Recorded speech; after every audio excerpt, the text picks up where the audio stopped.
My name is Elizabeth Bueller. I am Salt Lake City's Civic Engagement Manager, and thank you for coming this evening to talk about the closure of Rio Grande Street. What we're going to do is have short remarks from our wonderful panel members, and then we'll take questions and answers. So if you, at most of your seats, you'll have question cards along with pens, or there's a pen on the seat next to you. If you have a question for any of our panel members, please now or throughout their presentations. We have two great staff members right at the end, Robin and Braley, and if you can just get your cards to them. They're both wearing name tags with Salt Lake City logo. So thank you all for coming again, and I will now turn it over to the mayor. Thank you. Great. Thank you. I first want to say thank you for coming and give a special thank you to Representative Joel Briscoe, who is here, and I believe I saw Andrew Johnston, who serves on the city council, is here as well. There he is. Representative Sandra Hollins is here. We're expecting Rebecca Chavez. Oh, look. Thank you for being here. This is her district. And so I appreciate you coming and participating and being engaged in this conversation. I want to start also by saying thank you to all of you who are paying attention to what is going on, that you're weighing in. We had 1,300 responses to our public survey on this topic in 5 days. And that is a public process that I am proud of, that I'm grateful happened. I'm grateful for this public process and that you are weighing in. I want to share a little bit about some of the survey results. One of the questions was, do you feel temporarily closing a portion of Rio Grande Street will increase safety of those experiencing homelessness? And 78% of the people who answered that question agree with that. Then the next question was, do you feel temporarily closing a portion of Rio Grande Street will benefit the larger community? And 76% agree with that. The hundreds of comments have also shown the public would like some answers to questions, and I'm sure you have yours as well. Some of those questions we have before us are, how will volunteers access the space? And who is paying for this? And then there are questions like concern on pushing activity into other neighborhoods. I know that we will be addressing all of these issues, and if you haven't had a chance to fill out a question card, please do. Make sure you get that to us. Liz will be managing this and going through those question cards and making sure that we answer as many questions as possible this evening. So again, thank you for participating. And I'm going to turn the time over now to Jonathan Hardy, who is from the state, to say a few words. Thank you. Jonathan Hardy with the Housing and Community Development Division of the Department of Workforce Services. We've been, I'd say, quite involved with a lot of our partners here in the conversations about what this space can be. And certainly we share a lot of the vision that Speaker Hughes has outlined many times about increasing the safety of those who are experiencing homelessness in the area.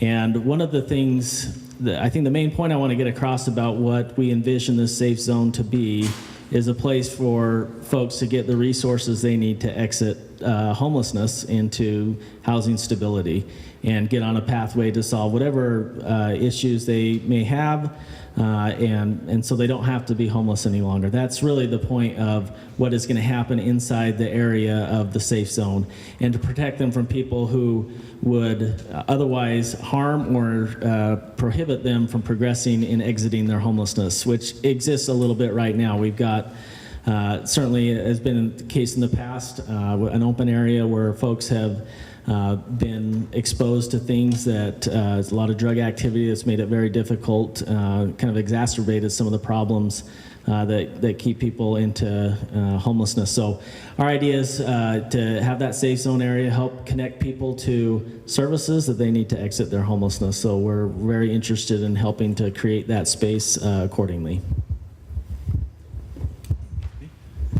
Good evening, and thank you for being here. I've done this job for about 27 years.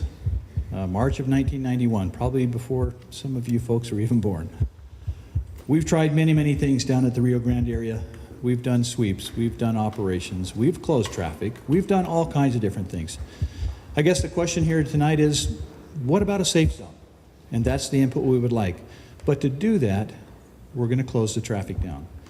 Now, we want to hear, because this is your community. It's only fair to ask you what your thoughts are and your concerns about doing this. So please let us know how you feel. I think the mayor has talked about some very important statistics and feedback that overwhelmingly a lot of people think this would probably be a good thing. So with that in mind, I think that process is important. And for you to sit here tonight and be involved in this process is, I know exactly what Mayor Biskupski is all about. We have to follow the process. So please, I look forward to hearing your input, but I want you to know I keep a close pulse on what's happening down there. I want to point out a couple people down here that are right now. Colonel Jess Anderson and Deputy Chief Josh Sherman. These guys are working day in and day out. These guys are making it happen down there, and I appreciate their hard work. But in talking with some of the bike guys, and Jess, some of your troopers, I'm hearing very good, positive feedback from what's happening down in that area. A lot of people, a lot of citizens that live down there, a lot of people that go to the business owners, a lot of people are saying, thank you, we think this is working. And I guess as we look forward to the future, shouldn't we have a safe zone where somebody could, if they need to find some services, have a place where they can be safe and not have to be tormented or victimized, because this is a very vulnerable population. So thank you again for being here. I look forward to hearing any of your input and answering any questions you may have.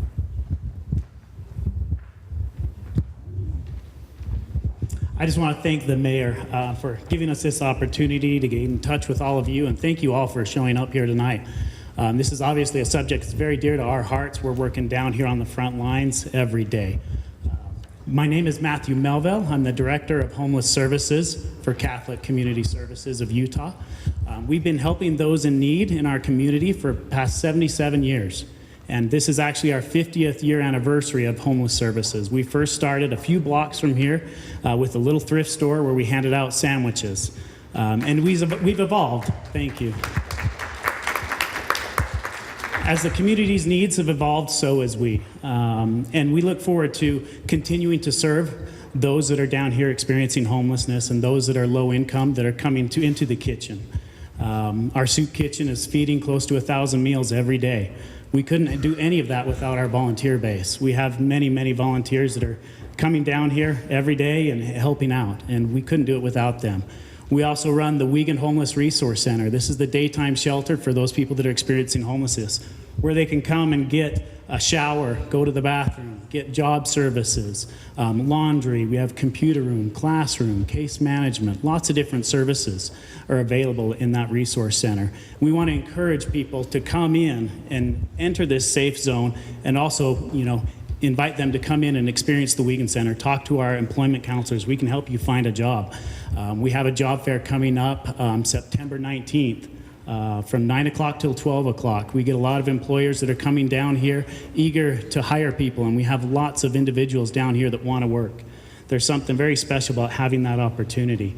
And I think our numbers go to show that. We've really focused on employment the past 3 years, and our job placements have actually gone up by over 200%. A lot of people down here are ready and willing to work. So if you're a business owner, if you'd like to help us, we'd love to have you come down and get in touch with some of our great clients. So thank you. Thank you, Matt.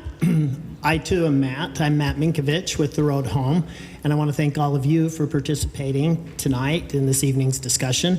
I also want to thank Matt Melville. I want to thank Mayor Biskupski, Chief Brown, and Jonathan Hardy, as well as our other partners, both in the nonprofit, with nonprofit organizations, with government entities, and the general public.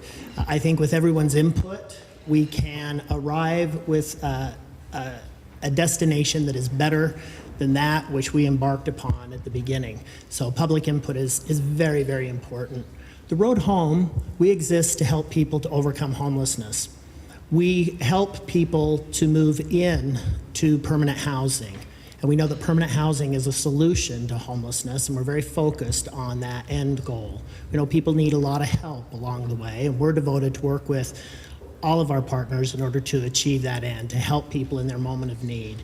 We welcome the efforts to increase the safety of our neighborhood, both for those who are living there and those who are coming to us in need of shelter. We look forward to working with our various partners in order to achieve this end. So we're going to do our part, and we're looking forward to working diligently in the days ahead to make this work. Thank you.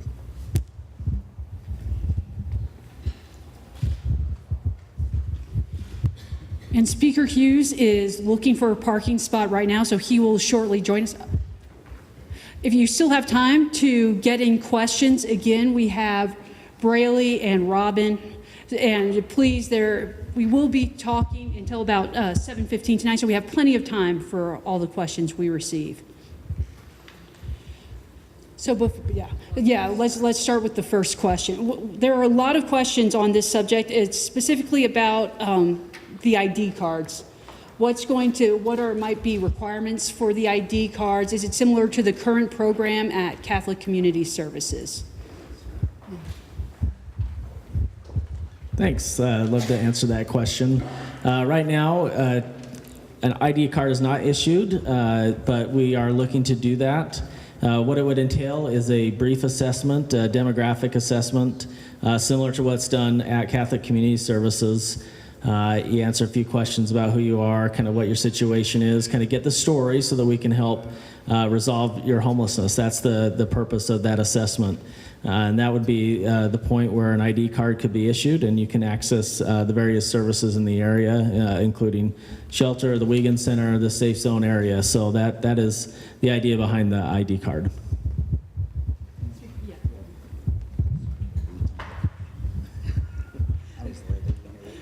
The question was on what type of assessment is used for the ID cards. Right. So let me just say that I've learned so much this summer and through this time, the weeks really since the beginning of July, just about the challenges of the Rio Grande area, the challenges that come with experiencing homelessness. And as a policymaker, one of the fortunate opportunities that I've had is I've held meetings. I asked for a storefront so I could watch what was going on in real time, and I could invite policymakers to be there with me as we watch some of these events happen.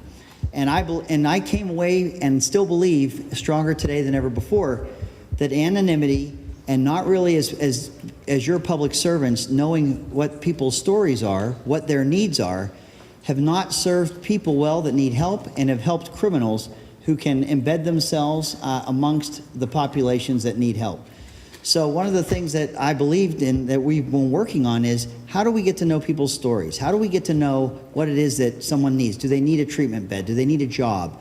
Are they a Honduran cartel drug member? Are they a mule? What's going on in people's lives and how do we understand that better? At the same time, with the Pew Foundation and others, one of the greatest challenges we have with people experiencing homelessness is getting an ID card. The Real ID Act, which is a federal law, has made it even harder for people to get a state-issued ID.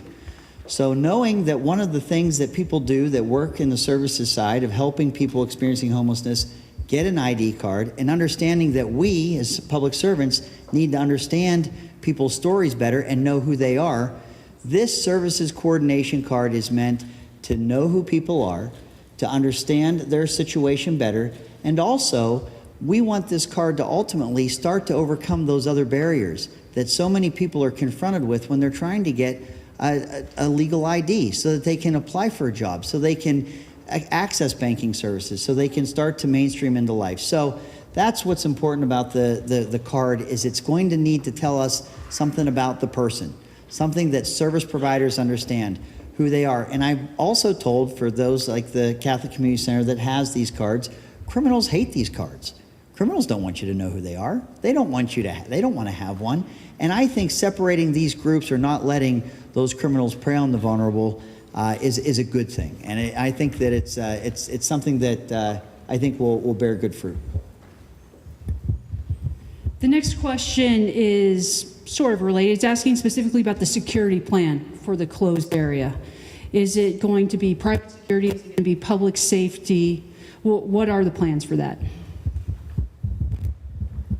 So there is private security already in the area, and there's obviously been a large law enforcement presence in the area. So I can definitively say that we're working together as public safety officials and the private security to have a coordinated plan for the entire area. That would include not just the area between the buildings, but also inside of the buildings, and that is certainly underway. And we've gotten a lot of input, and we're continuing to get input from our law enforcement professionals, working with those security professionals on the best way to do this and to ensure the safety of those accessing the area.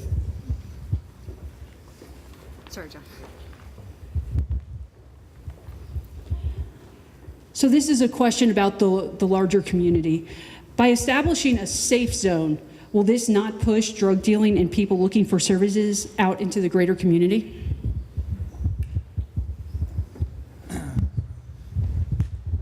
Yes, it probably will.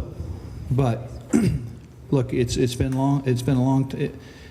Studies have shown anytime you can move crime, it weakens.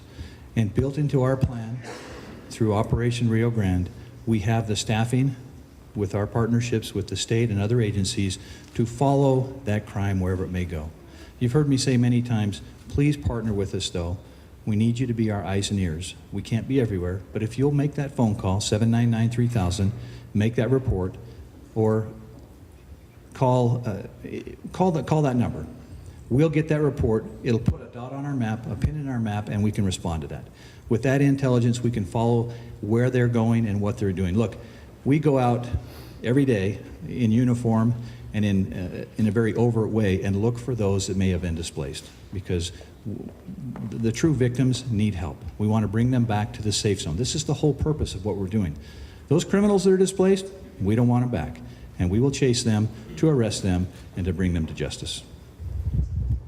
Can I say too that, in speaking with people from that area, a shop that's been there for 20 years, 16, 17 years, the homeless community kind of stayed amongst themselves.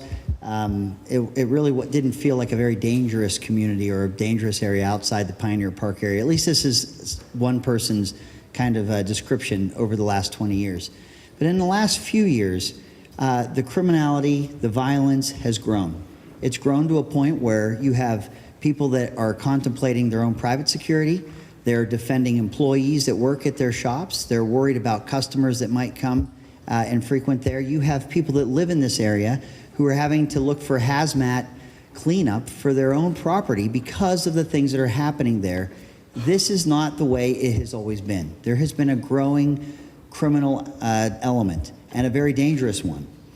I believe, and I don't think you're ever going to get rid of drugs entirely, but I don't think you have to have 2 or 3 drug cartels openly and actively working in your community either. And so I think that one of the things that we're doing here is we're breaking up this ecosystem of crime that has grown, because it's been bigger and more sophisticated than any one single jurisdiction can take on by themselves, but it has grown to a point where it needs to be interrupted. And I think when that happens, even that ripple effect that we are right on top of, and we've been to other community meetings and we plan to go to others around this area and along the Wasatch Front, and I was on, you don't know this, Chief and Mayor, but I was on a long discussion in St. George. There's some feeling that there's some activity going on in St. George since we've begun Operation Rio Grande. We're not going to let that happen. We're going to follow it wherever it goes. This is not just a geographic area we're talking about. We're breaking up that ecosystem of crime.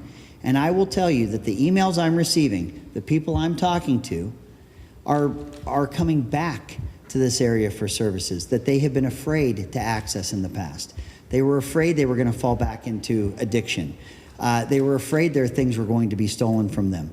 And these aren't anecdotal stories. I'm hearing this enough. I'm being approached often enough that I know it's the case, that we're seeing a community come back in that Rio Grande area and people feel safer than they have in the past. My concern as a policymaker is we have got to continue that momentum. If this was just a flash in the pan, if we just did this right now, I think what we've seen in the past will backfill very quickly. So that ripple effect we're right on top of. If you call these phone numbers, if you let us know what's going on, we're going after this because we think that a lot of crime, it's the path of least resistance. And when people know we're here for 2 years and we're watching this and we're here to encourage communities to defend their communities, protect their communities, then we're going to discourage that element enough that they'll go somewhere else. I don't want to hog all the questions, so here. I want to add to this that when you call and let us know that you're seeing activity in your neighborhood that you haven't seen before, not only does law enforcement go out and touch base with those individuals, but we take our social workers out there to do that compassionate piece of reaching out and helping individuals and not just assuming that there's some sort of criminal activity going on, that really we are doing that work in the field and not just whoever shows up at the Community Connection Center. We are doing the outreach as well and following, trying to get people connected to services throughout the entire city when we touch base.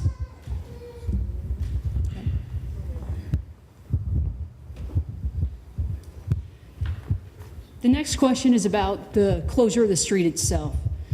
How does the city feel about cutting access from the historic Rio Grande Depot to the Gateway Mall and other points north?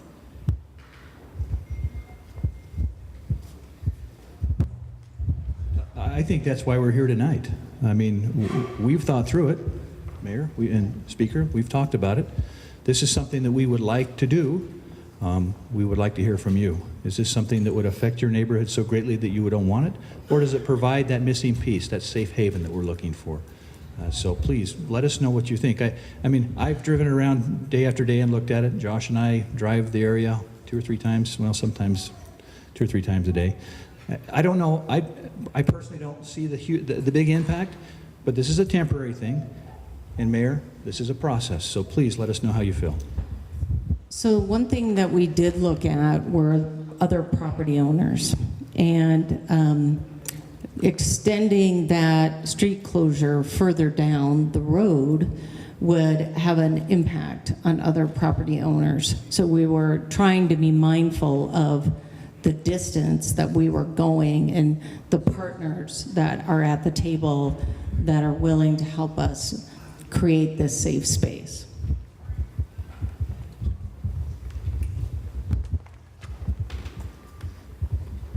The next question is about cost and cost of the program, and also questions on how did you decide specifically to fund this program, or there might be other aspects of homeless services such as rehab beds, affordable housing. If you could go into more details about the cost of the closure. I'll try to be brief. I was going to say I'll be brief, but I don't know how to be brief. $67 million over 2 years. Some of those, that is not including what I would call your anyway costs. There are costs that the state is incurring right now in Justice Reinvestment Act, in our treatment beds. There's things that we already spend in public safety, all those areas that relate to the homelessness. We don't include that in our Operation Rio Grande budget, but make no mistake, and I know that the state's not the only one, but the city, the county, there are many resources that are being spent in this sphere that is not part of the Operation Rio Grande budget. What we did with that budget is we tried to enhance what do we have today and what are we paying for today, and what will we emphasize and put more dollars in so that this 2-year operation is successful. It includes more treatment beds. It includes more of the outreach that is necessary to reach, because we have a population like this, and we want it to diminish 2 ways. We want those that are sick and addicted and needing help to get better. And those that don't have a job, and this is my shrinking of the population, and those that need a job or need housing, for us to be able to provide that. But also, we can't, if we have people that are in these throes of challenges, whether they be the treatment beds or needing a job, if you're in a miserable place, self-medicating through drugs is not a bad option if you're in a bad place. And if you have drug dealers that want to make that available to you as fast as humanly possible and as easy as possible, you're never getting those numbers to really shrink. So we want to break up that criminal element on this side, and we think that will take our population of people experiencing homelessness and the $67 million we're spending through the treatment, but also the law enforcement, and we'll see those numbers go down. 2/3 of that $67 million are existing reallocation of our budgets. So we've tried something and done something you haven't seen in government before. Federal, state, county, and city budgets, and even our service providers. We've said, what are we spending money on so we don't repeat efforts? What are we doing? We called it harmonizing our budget. As best as we can do, we are harmonizing all of these budgets so that we're not spending twice or not using those dollars as efficiently as we could. Of the $67 million, there's $21 million of dollars that we have to come up with. The state of Utah is going to, over 2 years, that $21 million will be ours. Will be $10 million a year or $5 million a year for 2 years, and then the city and the county are making up that difference for the other side between them. And we think that looking at a $67 million budget and understanding that 2/3 has been a reallocation or recommitment of existing dollars is a pretty efficient use of it. But it's serious dollars put into this, and I will note that Salt Lake City, and I think that Mayor Biskupski would point this out, $67 million, the city of Salt Lake is $10 million of that $67 million. So I share that number with you to say that this is a very broad effort that a lot of us are taking very seriously across the state. My colleagues and colleagues across the state of Utah see this and this issue right here as a state issue. And I'll just add, if part of the question was some specifics about the costs associated with the safe zone, there's obviously some one-time capital costs to kind of get the area set up, but really about the ongoing cost is enhancing those services that we know to be successful to help people exit their homelessness. So housing, outreach, connection to the services in the community that help people to exit homelessness. Those are the things that we will try to achieve, and we will achieve in that area with the ongoing operational costs that are slated as part of that $67 million number.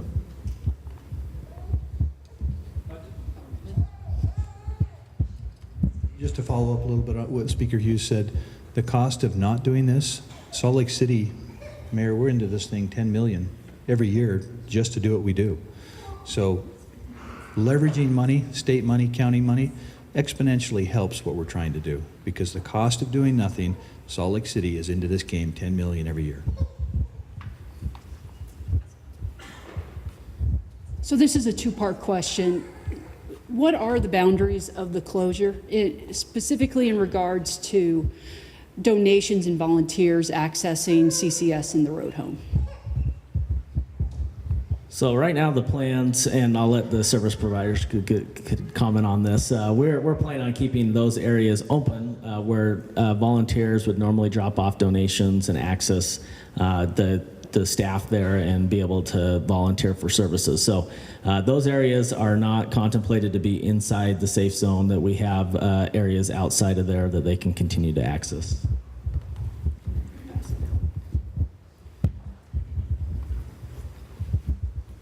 So for CCS, our parking lot at St. Vincent de Paul, that'll still be open to the public so that all of our volunteers can come into the soup kitchen, also volunteer at the Wiegand Homeless Resource Center. We also have donations through that entrance there on 200 South. So that's still going to be an area that's going to be readily accessible to the public. And with the accompaniment of increased law enforcement and our security guards, it's a very safe place to come down and provide service and also receive services.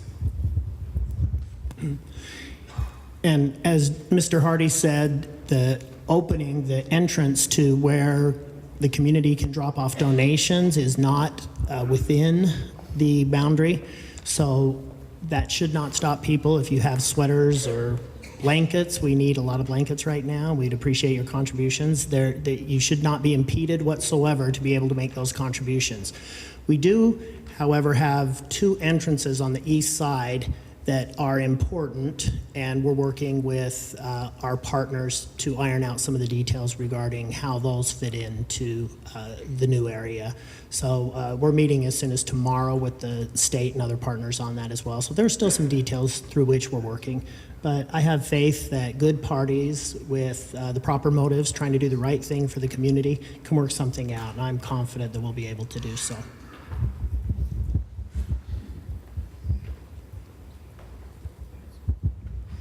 The next question is about programming within this safe space.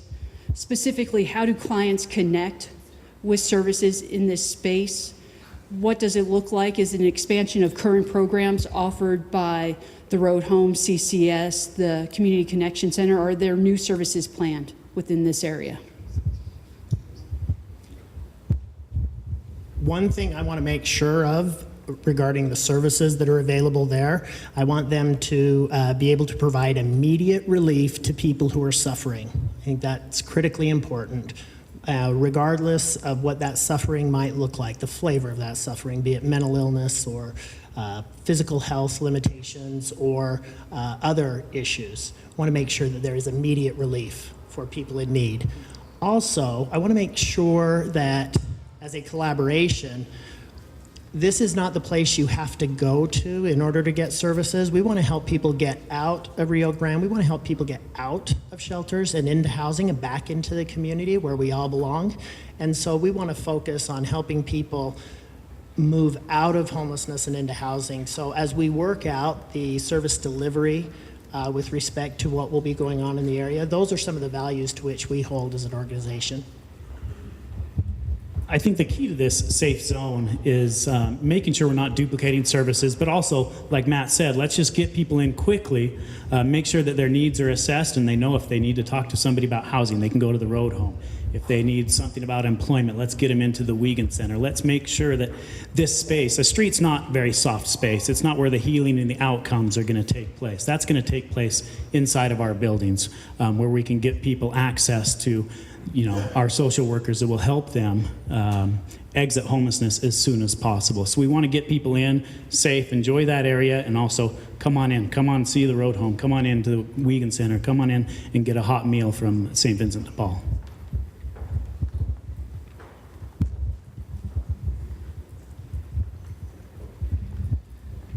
A few other things that are kind of contemplated inside. There are some hand washing stations, which I think there's obviously a place to wash your hands inside the Wiegand Center, but having more of those things readily available. We've talked about bicycle storage, lots of folks that have bikes. It's very difficult to stay at the shelter when you have possessions that you couldn't store somewhere else reasonably. So those are a couple of things that are kind of contemplated inside that immediate area that we call the street right now, but that will be part of the safe zone. But a lot of it is just really getting people in and helping have a space where they can start connecting to these services, especially those folks that aren't accessing services right now. We really want to get them engaged in the things that will help them to resolve their homelessness, and that is certainly a big factor in this.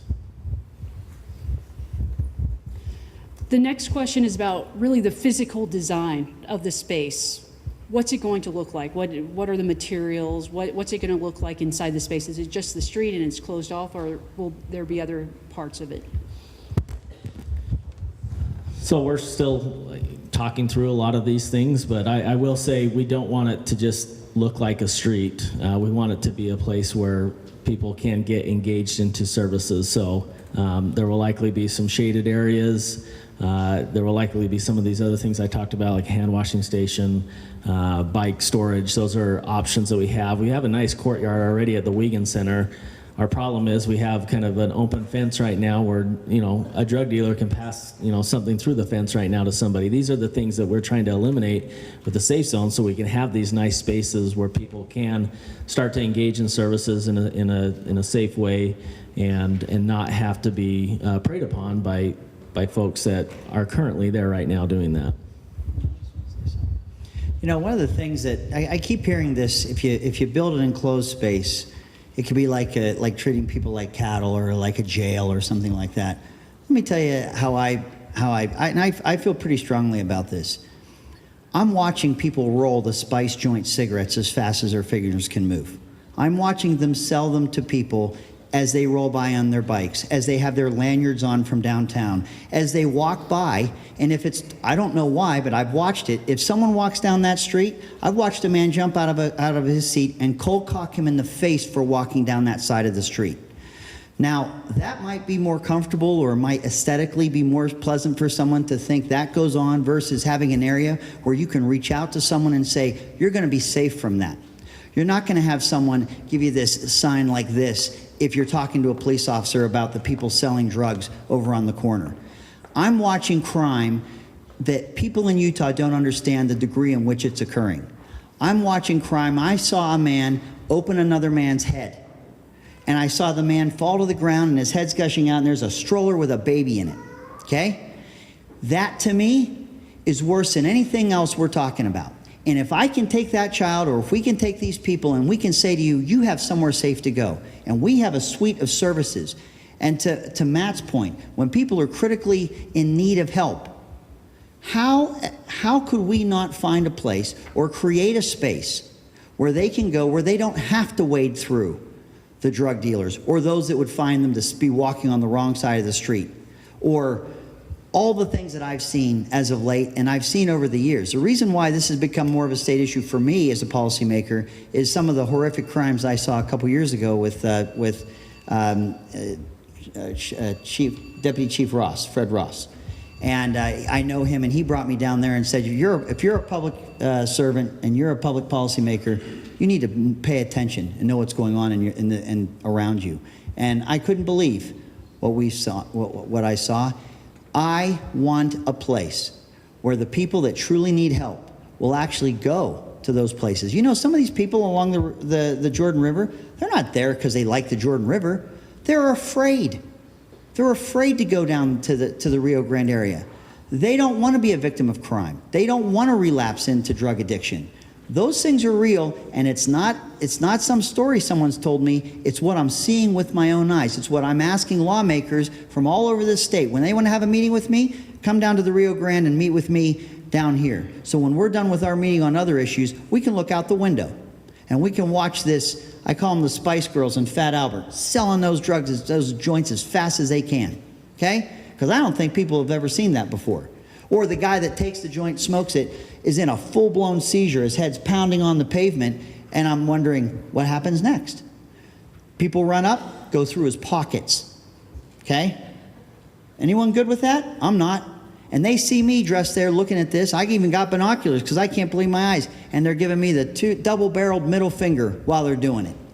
If you think that climate is better than the discussion we're having right now about a safe space and a safe harbor and somewhere for someone to go who needs help, man, spend more time down there. And if you think that this place isn't the right place for it, give me your address. We'll go get there. And you tell me your park in your community that will give a more inviting atmosphere than the one that we're trying to create for people. I just want to make sure that that's known, because that's the side of it that is the sense of urgency I feel. I feel a sense of urgency that if we do not create that safe space, we will lose the ground that we've gained. And I feel every day there is a sophisticated effort to embed back and get back into that culture and get back into that profitable drug trade that's been going on, amongst other trades that are illegal that have been going on.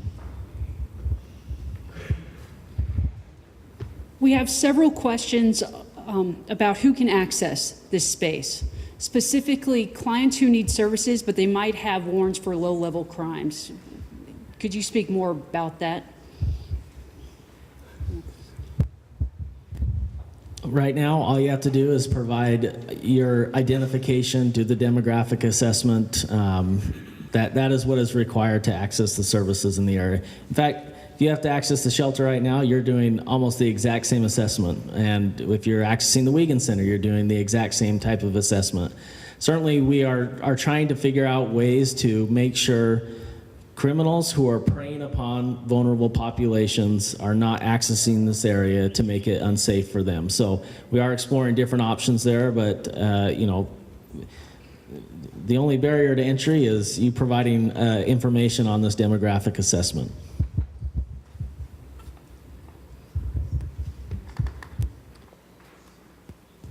There are multiple questions about how this fits into the overall plan. With the idea of closing the Road Homes Rio Grande facility in 2 years and opening the new homeless resource centers. How does this fit in? Well, I seem to be doing a lot of talking tonight, but I would say that what we're trying to create is a resource center type model with the safe zone. I mean, what we're talking about with the new resource centers is having the integrated services, shelter, food, the basic services, the connection to the mainstream community services that you will access whether you're in the shelter or not, and those elements that will help you to exit your homelessness. That is the new resource model, and that is exactly what we're trying to create here. It will very likely have outdoor spaces that people can access from those new resource centers that will be a safe space for them. It'll be fully contained where you'll have to provide your information, and we'll know who is in that area, and we'll be able to help those in that area. So that is exactly what we are trying to create here. We're just kind of merging two buildings that have operated independently and merging them together and combining the services and making sure we're coordinated in all those efforts. And that is exactly what we want to do with the new resource model.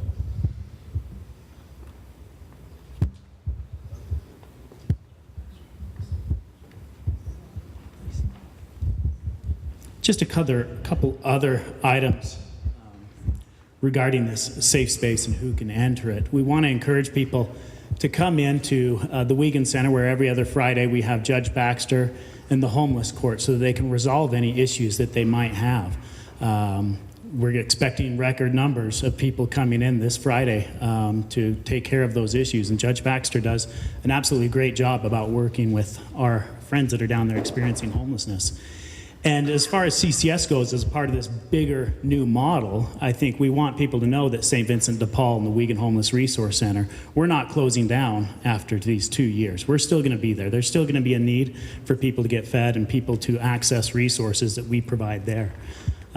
St. Vincent de Paul doesn't just serve those that are experiencing homelessness. We have a lot of individuals that are experiencing food insecurities that come at the end of the month or anytime they might need it. And we're going to keep our doors open to those people. We want the community to know that we're not going anywhere. We're going to make sure that the needs are met of those that are in our community that don't have everything they need. We're still going to offer jobs. We're going to do all the same things we're doing now to help these people. And with less people there, we feel like we'll have more success and better outcomes because we won't have the numbers that are currently in the area.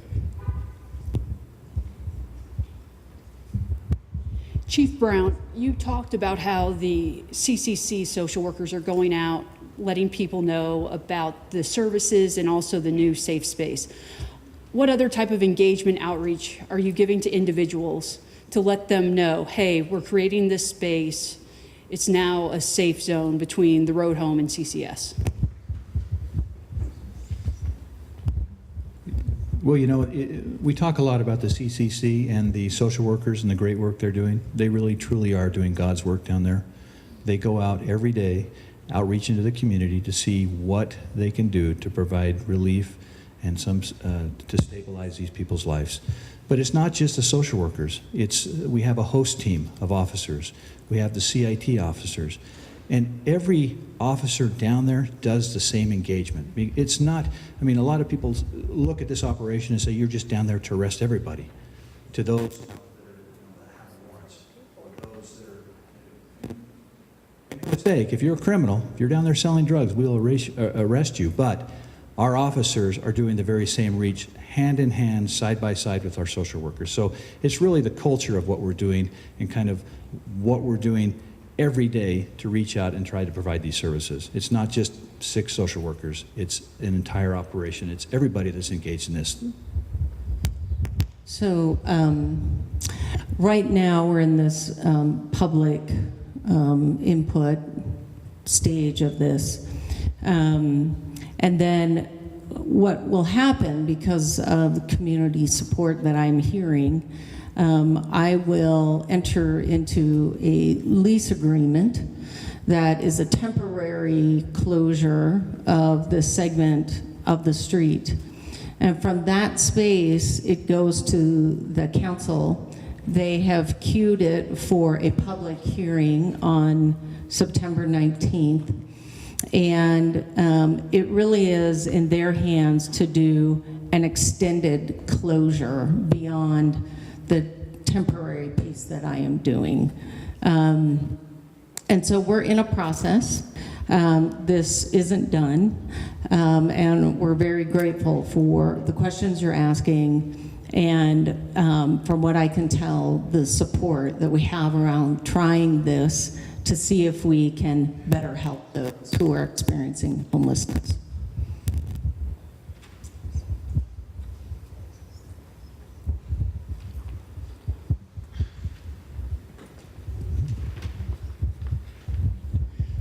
There's a question specifically about women who need to access the women's entrance to the road home. If it might be that they have to go through, they have to go through two entrances, one through the safe zone and then finally into the road home. Can someone speak to that, explain how the women will be entering the road home? Well, I don't think all the details are finalized on this, but I think it would not be within the safe zone. So they would have to go through a separate entrance of the safe zone to go into the women's side of the shelter. Right now, there is likely going to be a person just checking folks pass them to the women's entrance of the shelter, which will be kind of the general entrance is what we're in discussions about how to make that happen. So really just, are you here to access the women's shelter or to check into the women's shelter? Yes, you can go and go to the door. That's what we're talking about. We have a lot of questions on the assessment. Specifically, how do people access that form if they might not speak English? Will it be in different languages? Things like that. Well, the assessment's an interview, so it's not a form that you're filling out.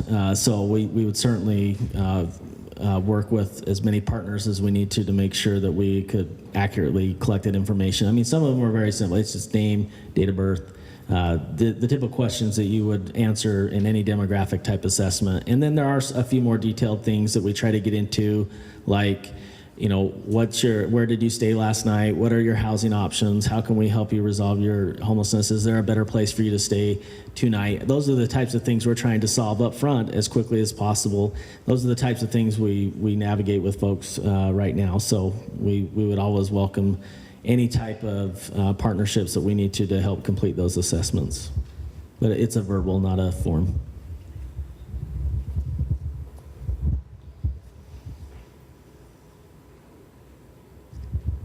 Final question.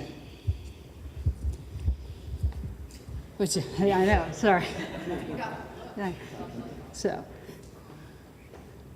So what about for people accessing the space who are scared and they see people in this, they're scared to access the confined space. That's why they're at the Jordan River. That's why they're spreading out. What can we do to assure them that this is a safe space?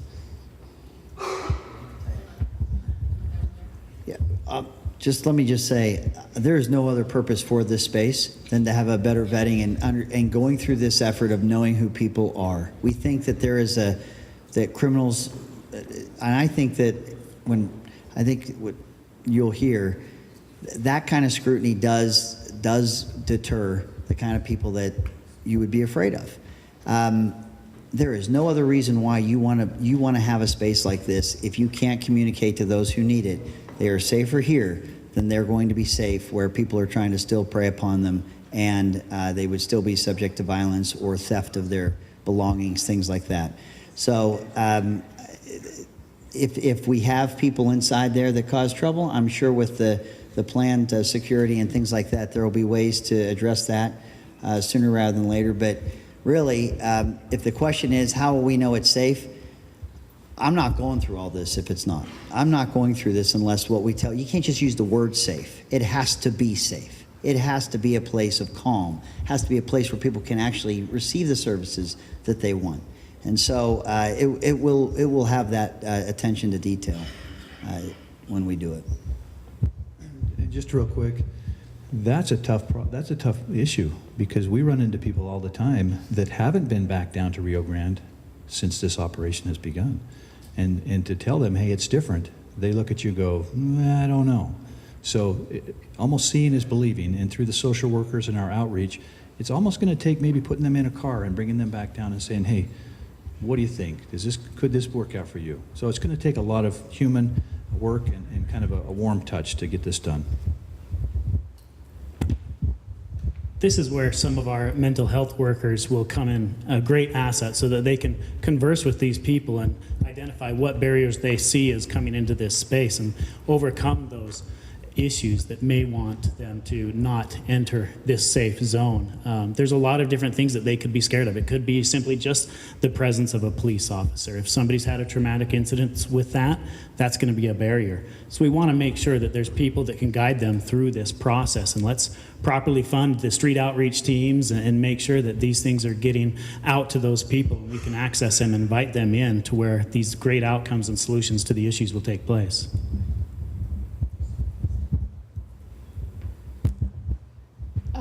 Does the panel have any closing remarks?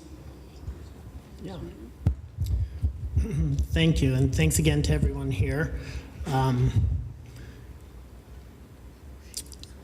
I think it would be very frightening to be homeless, regardless of how mentally healthy you might be or otherwise. But I do know that if you're suffering with mental health issues, it is particularly frightening. I know that before coming over here, I had one of my teammates with whom I am privileged to work beside, dealing with one such woman whom we've known for many, many years. I'm very encouraged by the trajectory of her behavior. I'm hopeful that there's a better tomorrow for her. I'm also grateful for my teammates, and the great people who work at our organization, and the great people who are working at our partner organizations, and who are working in government. We have a good number of people who are trying to make significant changes, significant improvements to the situations which have developed across the Wasatch Front that are vexing, and in particular, that have happened along the Rio Grande corridor and must be dealt with. It's going to be bumpy. We're going to make some mistakes. Let's make some mistakes. Let's fix them. And let's continue to improve the trajectory of our efforts to serve our community in need. I agree with every single sign back there, and I just want to touch on a couple of them. Treatment, not incarceration, absolutely. And when someone gets out of treatment, do they have to come back to us? Do they have to come back to Rio Grande Street? Or can they have a decent shot at moving into housing? Mayor Biskupski, you're making efforts to create such housing. Thank you. Homes, not jails. That happens to be an acronym, the HINGE project. We and others are working in partnership with Salt Lake County to help people who have been too long in homelessness and also have records of incarceration to get into housing and have thoughtful, supportive services beside them as they make the transition out of long-term homelessness and into stability. We're going to make some mistakes on that one, but we've already enjoyed some good progress. I expect that we'll serve 300 people with that program. I wish we were serving 3,000, but 300 is a darn good start. It's going to take some time. Compassion over profit. Well, I think you can have both.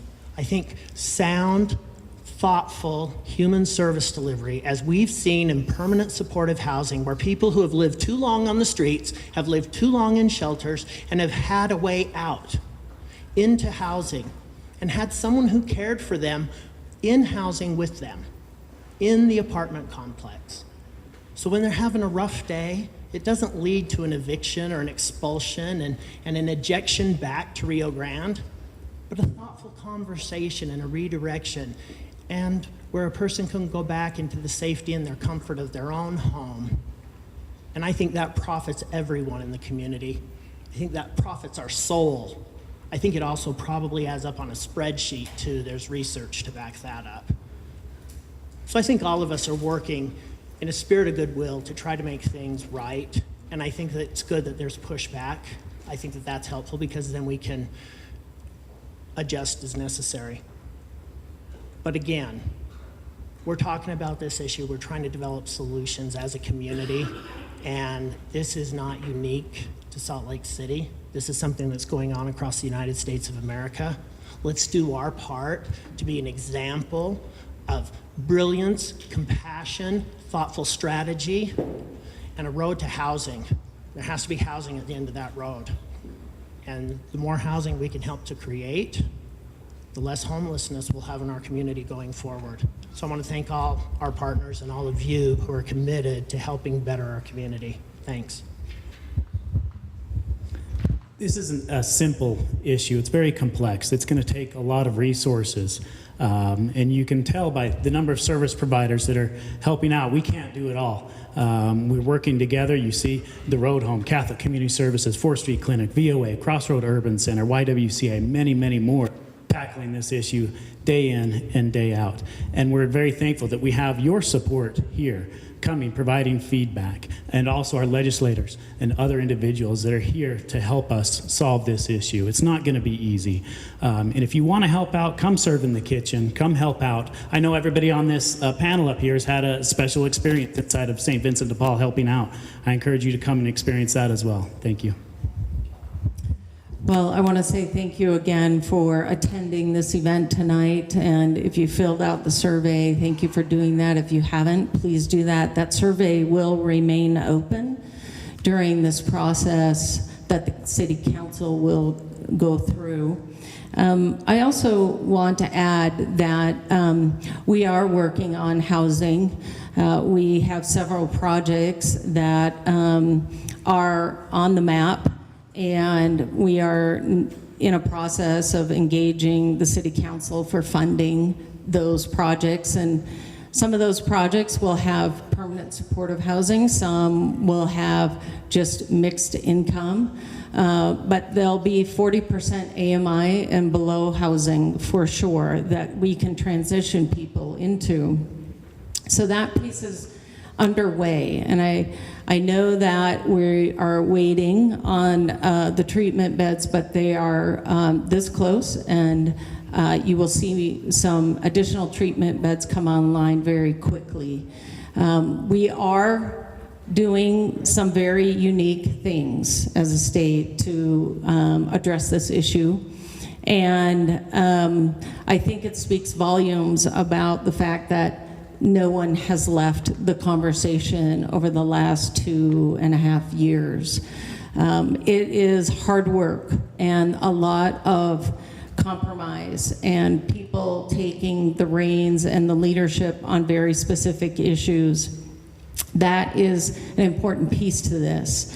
But we are in this together as a community, as a state, and I'm very grateful that we are taking this on with state support. That is new, and it's a very integral part of our success if we are ever really going to change how we help those who are experiencing homelessness.